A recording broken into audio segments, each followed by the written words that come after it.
News Channel 11 Sports with Kane O'Neill. The 25th ranked Tennessee Vols headed to Mercedes-Benz Stadium in Atlanta last night to kick off their season against Georgia Tech, and they gave fans a heart attack or 2 or 3 or 4 late Monday night. The Vols deciding to go with Quentin Dormady as the starting quarterback for their season opener. They struggled early in this one, but heating up late, down 14 in the third. Dormady putting this one up for Marquez Callaway and making the great grab over the defender for the 10-yard score. Vols down 7 after 3. Tech responding with the ground game as they did all night to Quan Marshall, finding the end zone from 6 yards out. Georgia Tech back on top 28-14. But here come the Vols, and again, it's Callaway stepping up when they needed him most, shaking off some defenders down the sideline, 50 yards to the house. Vols down 28-21. Less than 2 minutes to go. John Kelly taking the handoff, finding a hole and in from 11 yards out, tying the game at 28. Final seconds of the game. Yellow Jackets on for the game-winning field goal attempt, but it's blocked by Paul Bain, who transferred from Tusculum in 2015. We are heading to overtime. In double OT, Vols up 42-41. Georgia Tech going for 2 in the win, but the Vols not letting this one get away, stuffing the Jackets, and that's the ball game. Vols pull off the thrilling comeback to beat Georgia Tech 42-41. Kenny Hawkins was in Atlanta for the game and filed this report.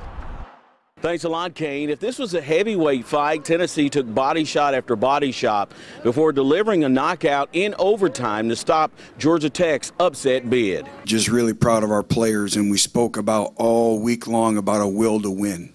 And that was kind of the thing, is that, you know, with Team 121, we'd find out our will to win. It's college football. I mean, I knew we was going to fight back, and I knew that they still had some fight in them, but we just had the will to win, so I'm glad my guys came out on top. The Vols defense bent and bent by giving up over 600 yards. But when they needed a play, the Vols came through with a blocked field goal, fumble, and goal line stand. I don't think I've ever been in a game where you run 96 plays and have 655 yards and lose. I don't know, I just fired off and did what I usually did, and things happen so fast that, you know, it just happened. We knew some of these balls were going to, you know, on these option plays, we're going to be getting loose, and, you know, I just made a good effort, a little Malik Foreman effort to get that ball out. It's something I was used to, but yes, my patience has been tested like that, but I hate that offense.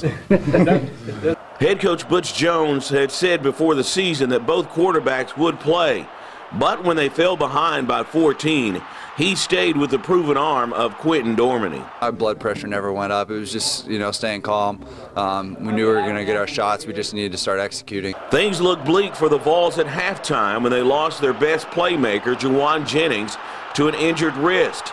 But that allowed Marquez Callaway to step up and shine. He just told us the plays are there, we just have to execute them. The players have to, so that's what we went out and did. So, Kane, if this is any indication of how the season is going to go, well, Tennessee fans by the end of the year will have gray hair and no fingernails. Reporting from the Mercedes-Benz Stadium with the Cardiac Kids of Tennessee, I'm Kenny Hawkins for News Channel 11 Sports.